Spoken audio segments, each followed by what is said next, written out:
Hello and welcome to another episode of FTD Talk. My name is John James and I am a writer and campaigner for male victims of female perpetrated domestic violence and an advocate for men's mental health. In today's episode, we talk to Matt Caruana from Australia, who is such an awesome young man. Matt has had suicide ideation from a young age, and after a terrifying suicide attempt, has gone on to inspire thousands in his workshops. Matt has agreed to answer all questions, no matter how personal. And in his words, let's get into it. I must, however, issue a trigger warning for this video, as we do get into suicide ideation in some detail. If you've had these thoughts or you could be triggered, please do not watch. If you do watch the video, I hope you find it interesting. Before I go, please like and subscribe. The more the channel grows, the more people I can help. Thanks. Take care. Peace.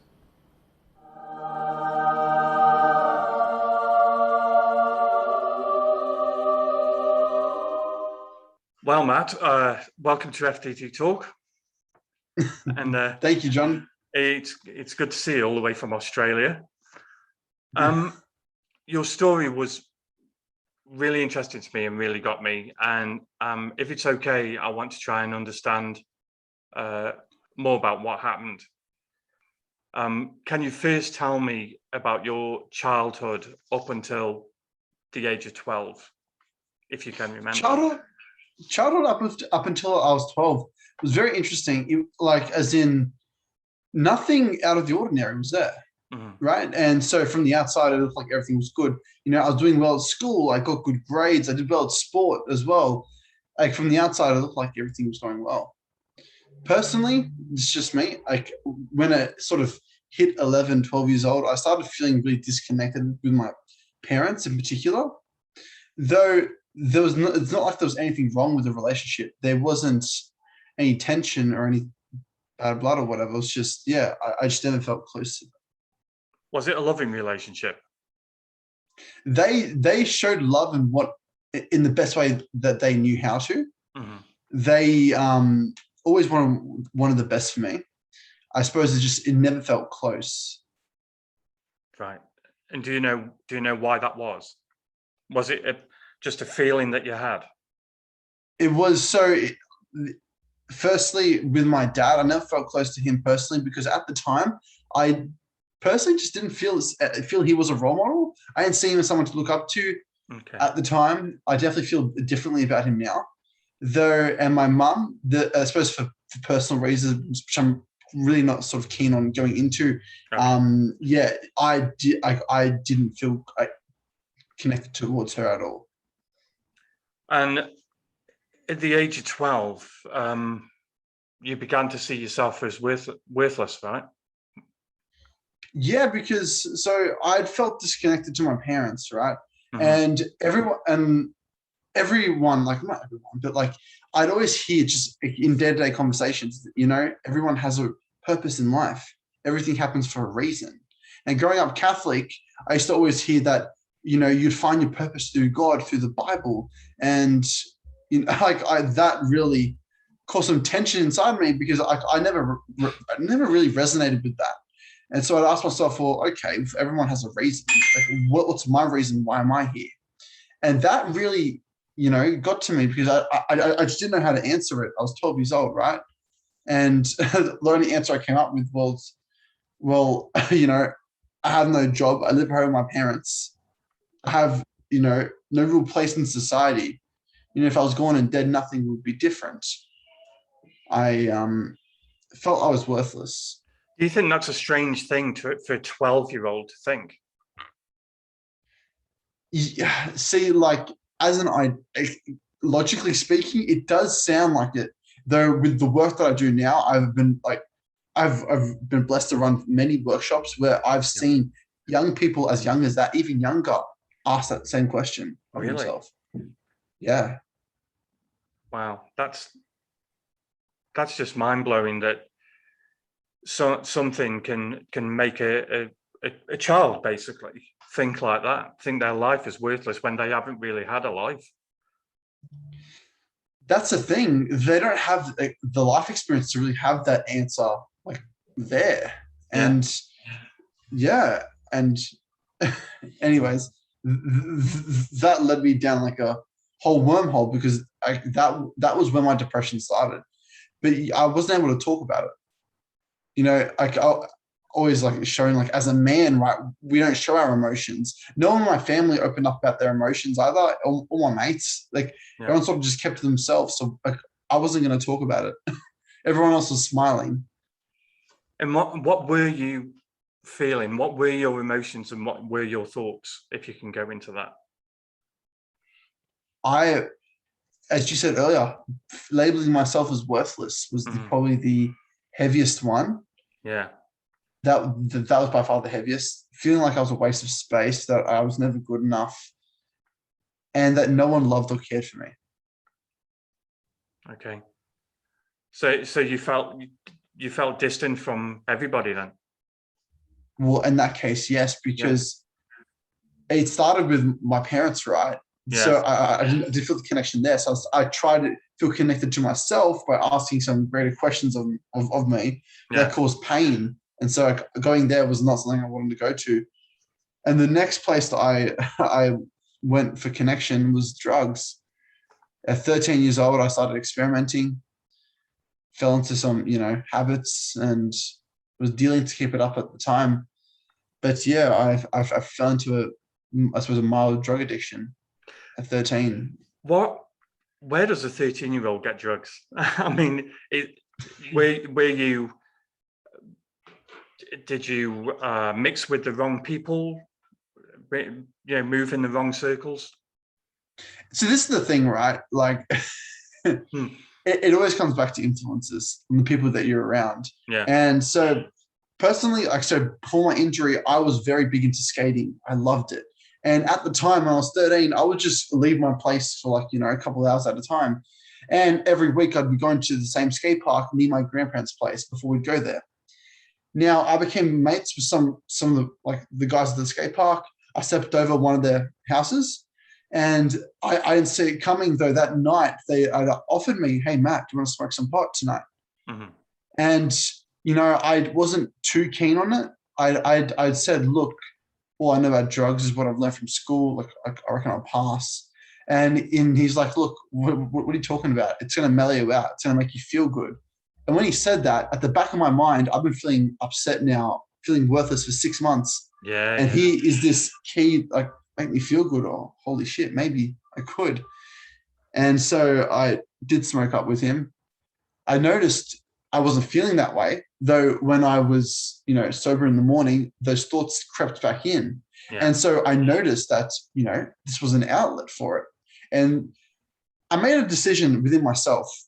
I couldn't tell anyone, anyone at school, because at school, there's this one girl who, she smoked pot and slept with a guy who's from a different school, and the whole grade shunned her. Like, this girl left school that year because she got bullied that bad. Wow. And yeah, I was like, I can't tell anyone. And then my family, same thing. My dad always said he'd kick me out of the house if I ever did drugs.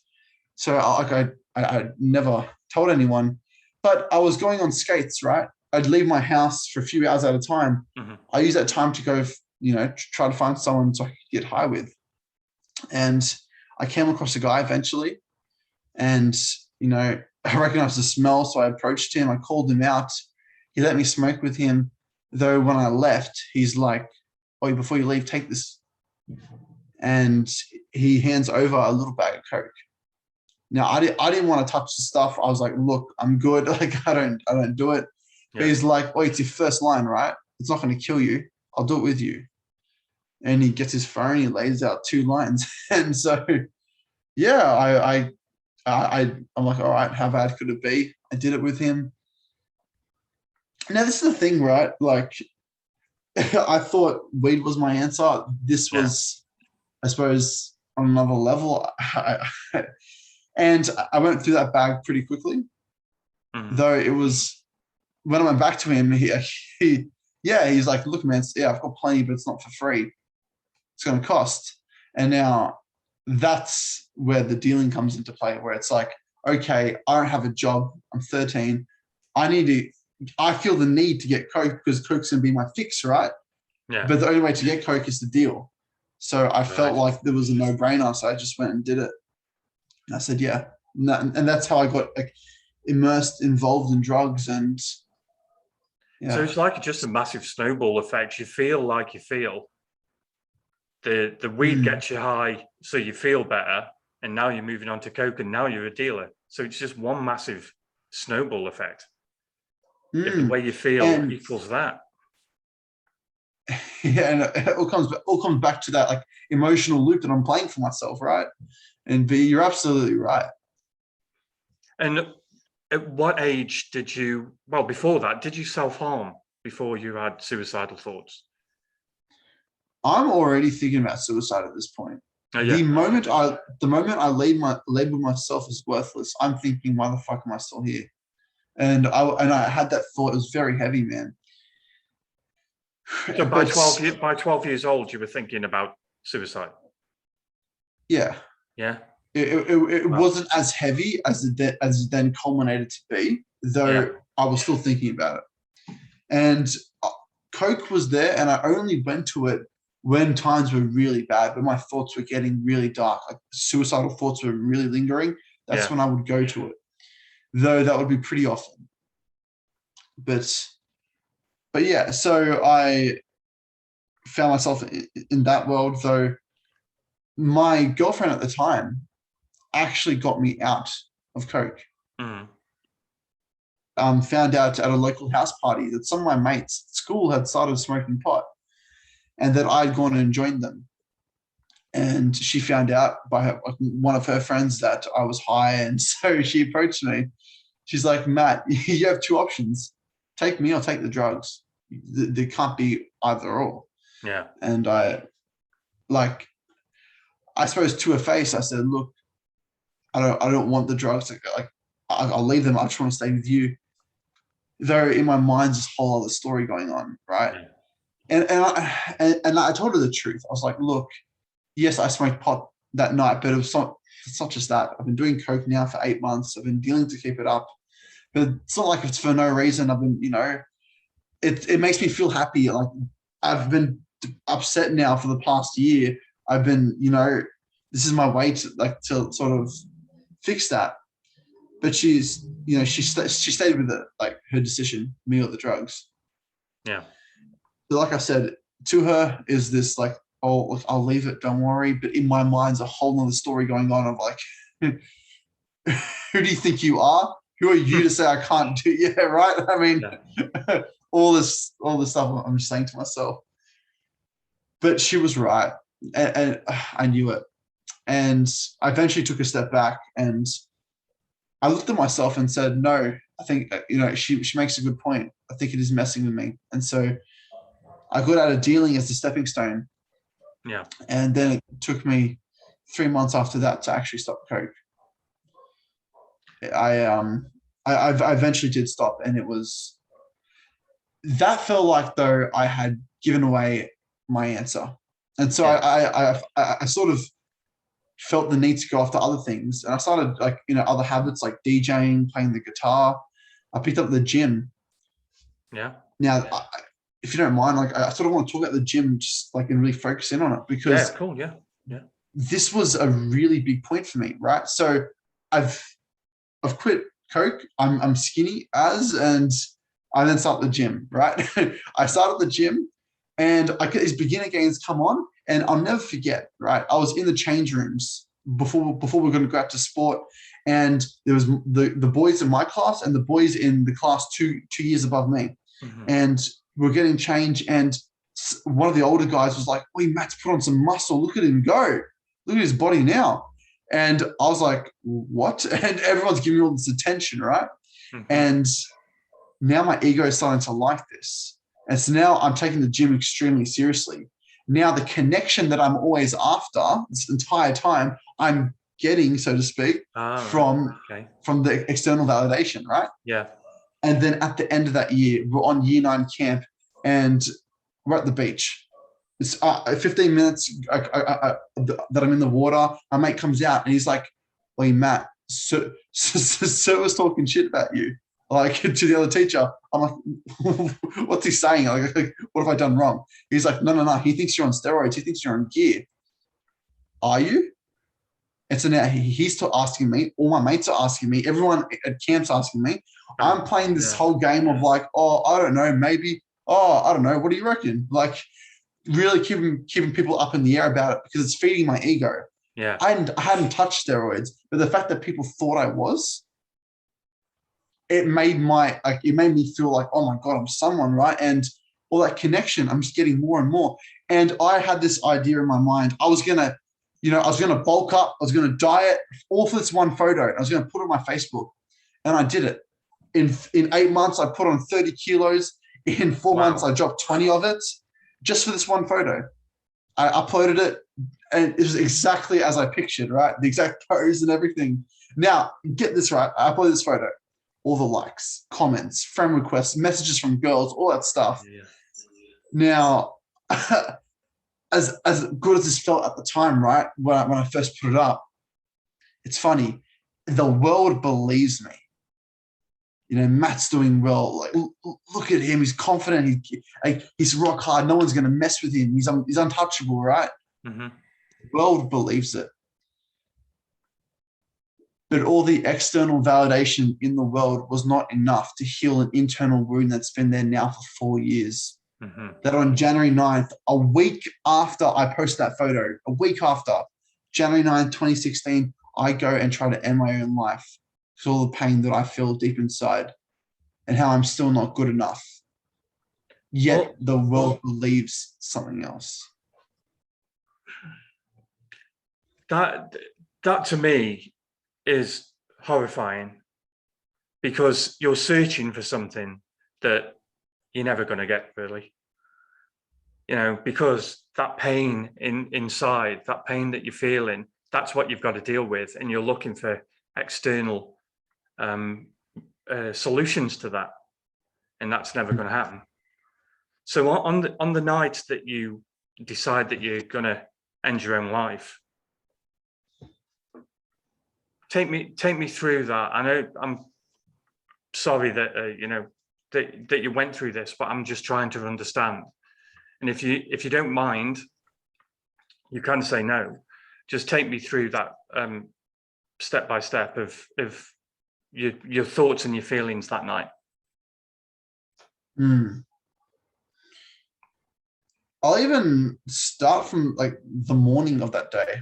Yeah. Because if you really knew me, you would know something's up. I mean, I'm usually an early riser, right? Like 5:30 in the morning, I'm up making my breakfast, getting ready for the day. And it's a Saturday, right? This is the day before we're about to go on a family holiday. I wake up, but it's really late. It's really out of the ordinary. And mum comes up to me. She's like, Matt, what are you doing? Why are you awake so late? Are you going to come train with me? I want to go to the gym with you. I'm like, Mum, I'm not going to the gym today. And she's like, what are you talking about?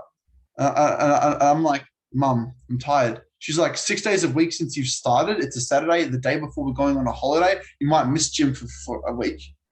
It's a Saturday. You said you have nothing on. What's the go, Matt? I said, Mum, I'm tired. Leave me alone.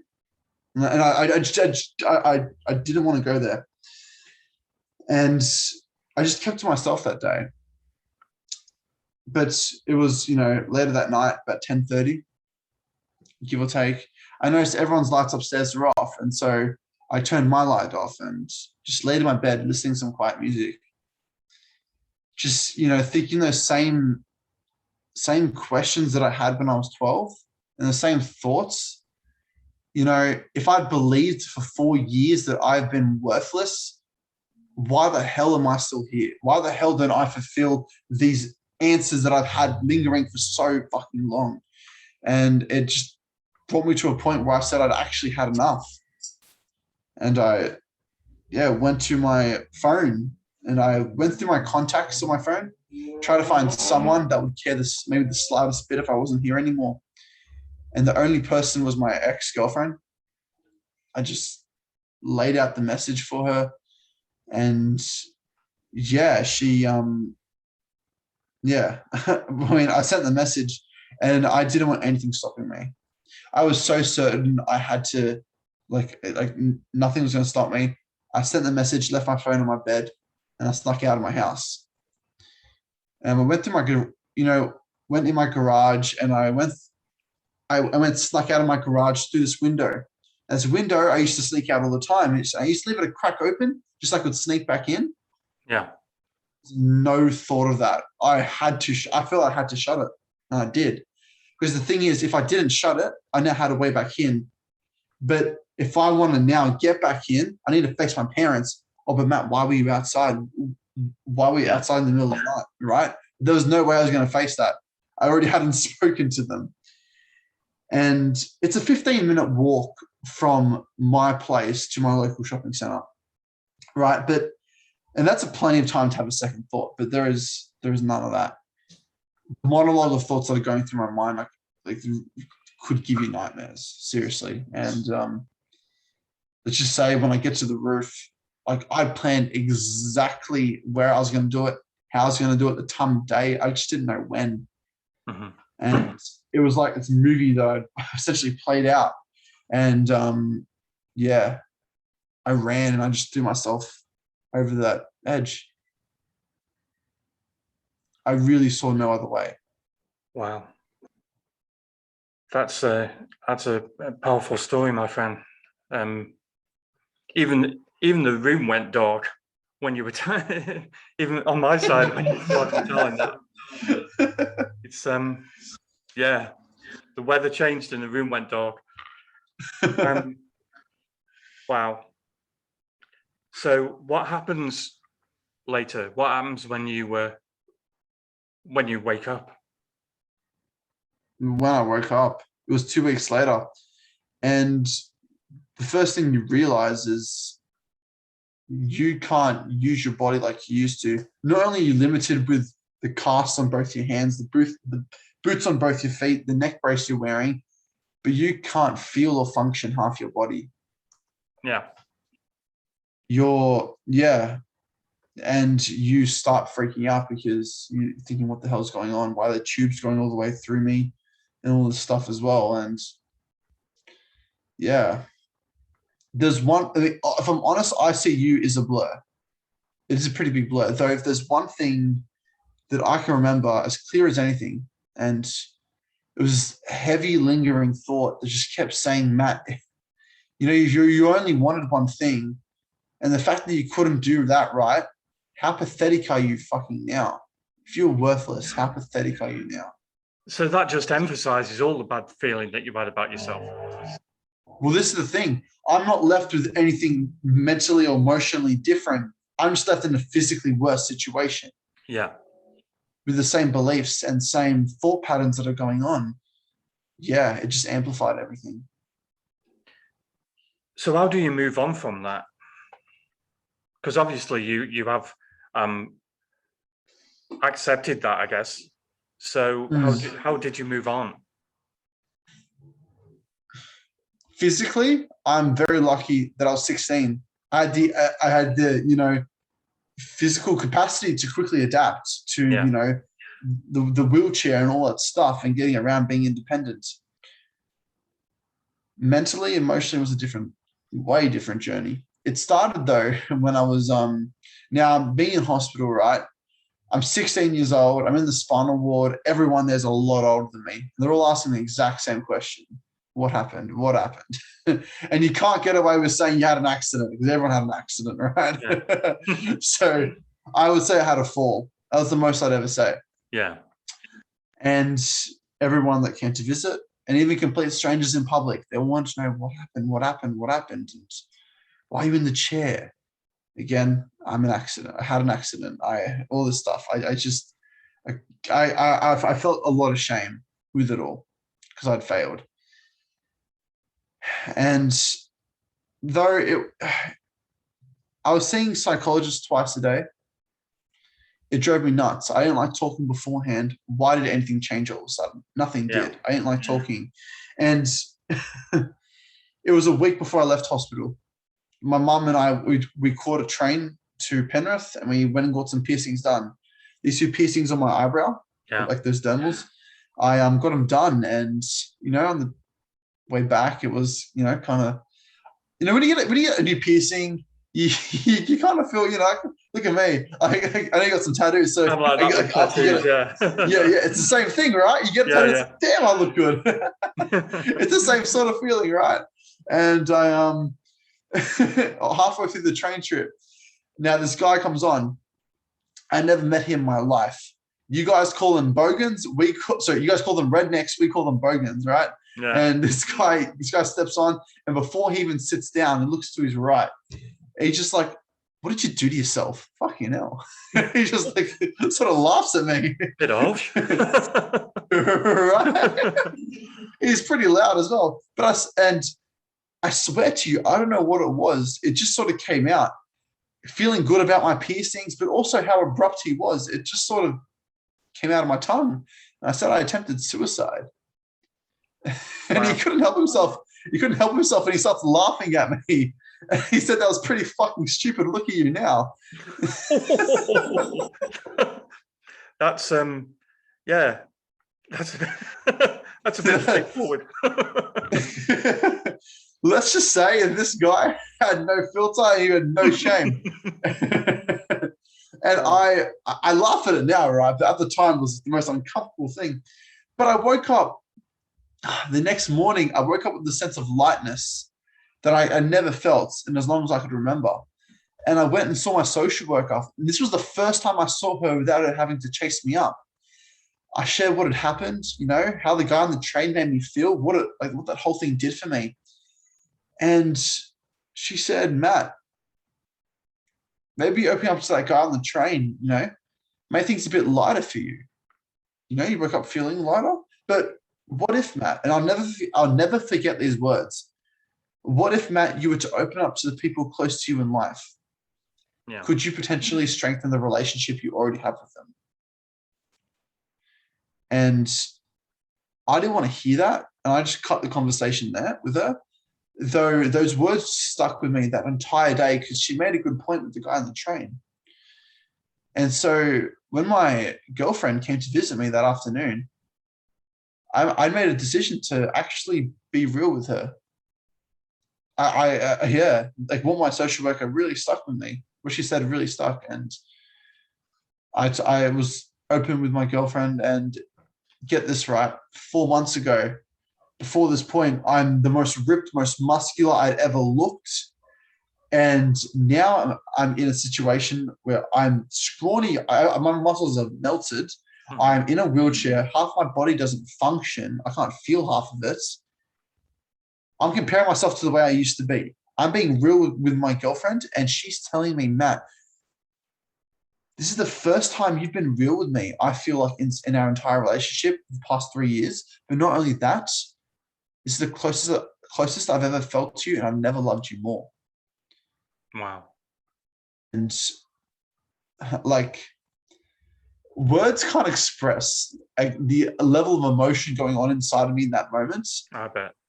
But I was just in tears, and so was she. But it was my social worker was right. That relationship did grow stronger as a result. Mm-hmm. And I started talking to some of my friends, and even my parents. I swore I would never talk to them, but that first connection that was lucky in my life, all of a sudden started to strengthen. Yeah. I started being more connected to my parents as a result of me being more open with them. They were now getting Matt for Matt, as Matt was, not Matt for the person he wants them to see. Yeah. That made such a difference because I was being real. And now, why did that guy on the train have such an impact on me? He was blunt. He was real. He didn't treat me like anyone different in his life. Yeah. Right? For the first time in your life. Right? And my social worker, she was real. She just said it as it is. Yeah. Now, this is just me personally. Now, I don't look down on them personally. I just didn't resonate with them at the time. My psychologist, I felt like they were very much like, everything's going to be all right, everything will be okay, and all that stuff. I never resonated with that personally. I felt it was too wishy-washy. I'm like, who the fuck are you to say that? Are you serious? I'm 16 years old. I'm just trying to end my own life. I'm now in a fucking wheelchair. Are you kidding? Everything's going to be all right. What are you saying? No, like that, I never resonated with. But my social worker, she was real. And then like what she said really got through to me. And it was funny because at the end of that year, that my social worker had asked me, Matt, we would love for you to share your story at this hospital program. And like I said, I never liked talking, but there was this voice inside of me that said, Matt, if you help someone, how would that feel? And she reminded me, Matt, remember what that guy on the train did for you? What if you helped others and that can help you in return? Mm-hmm. And before I said no, I just said yes. It just came out of me, man. It was like this intuitive response. I didn't even think. Awesome. And when I shared for the first time, as much as I was shaking and thinking, what are they all like?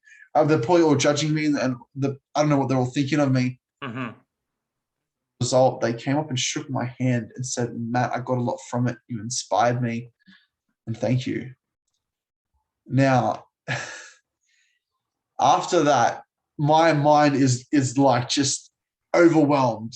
Is this like a voice inside of me saying, Matt, you're worthless. What the fuck are you still doing here? Then there's other voice saying, Matt, you are of value. Yeah. Matt, you were someone today. Matt, you inspired someone today. And in that moment, I reflected on my entire journey. There were lessons that I needed to learn from day one that I'd completely missed. This, if you ask me, the biggest lesson of it all, when something's up, speak up. That was I just never saw. That it took me going on an extreme journey, ending up in a wheelchair to come and learn this lesson. Mm-hmm. Yeah. My relationships grew so much closer as a result of me being open, allowing vulnerability into my life, allowing the people that loved me into my life, and allowing me into theirs. Yeah. By being real. That's what helped me gain connection with my girlfriend, my friends, my parents, and then opening up further, being and speaking about my story publicly allowed me to find my purpose. I'm now in a position where I facilitate workshops to high schools and corporates, all based around mental fitness. And I can say with conviction, John, I am so grateful, not only for this conversation, but where I am at today, and I wouldn't change a thing, because it's where I'm at that I'm truly grateful for, because now I know I'm living my best life, inspiring other people. You're living your best life from your greatest darkness. Yeah. Absolutely. From my greatest darkness, I am living my greatest life. That's awesome. Really, really awesome. And now you're inspiring other people, in encouraging them to come from the darkness to their own light. And that is such a gift. It's a real gift. And the thing is, our adversity, when we're in the midst of it, always seems like the worst thing. And it always seems like something that we don't want and should never happen in our life. Yeah. Though I promise you, hold on, because you're going to be thankful for it one day. That's the whole story is really inspiring. There is hope out there, and you're a true testament to that. And your strength is just leading other people into their own strength. And I just thank God you're around, and I'm sure a lot of other people do. Thank you, man. I appreciate that, John. It's conversations like this, truly, that inspire and fulfill me, truly. Yeah. It's conversations like this that are the reason I'm still here. And I'm glad that you are. So what does the future hold for Matt? What does the future hold? I really have dreams for myself, and I see big things like coming. And like, while I know my stories of value, personally, I want to be able to get to a place where I'm now not even sharing it, where it's now just all about the workshop. Because currently I am sharing my story in my workshops. Yeah. I want to get to a point where I'm running workshops internationally, where it's all about the attendees. It's all about them and their mental fitness, being able to become more resilient, bounce back, overcome their fears and become more mentally strong. We all have the internal capabilities and resources to do this. And so I really see big things with this. I've ideas in mind as well with a company that I'm really looking to branch out. And yeah, I'm excited for the future. I'm 22 and like I honestly feel like I'm just getting started. See, what you've just said is also inspiring, and it demonstrates such growth that now you want to move on to you say so it's all about the attendees. So now you don't need validation. You're trying to give other people validation. And that is such growth. So bravo, mate. Well done. Thank you, man. I appreciate that. It's yeah. It's the fact that, the story is never something to get caught in, it's something to learn from. And if I'm caught there all my life, I'm essentially still in the illusion that I was when I was 12. Yeah. Well, I'm really happy that we've had this conversation today, and I thank you so much for it. You're such an inspiration, Matt. And just keep on doing what you're doing. I appreciate that, John. Thank you. And I love the platform you host and what you have and what you're doing for the community, because this is something that really needs to be out there. And not just my story, but every other conversation you're having. And I feel very blessed. Thank you. Thank you. And sorry about the lighting issues. Your story made my room go dark. Matt, I'm so pleased that I know you, and please stay in touch. Will do. Keep on doing what you're doing, because you're doing a great job, and God bless you, man, for appearing today. Thank you very much, John. I really appreciate it. You take care now. You as well. Bye-bye.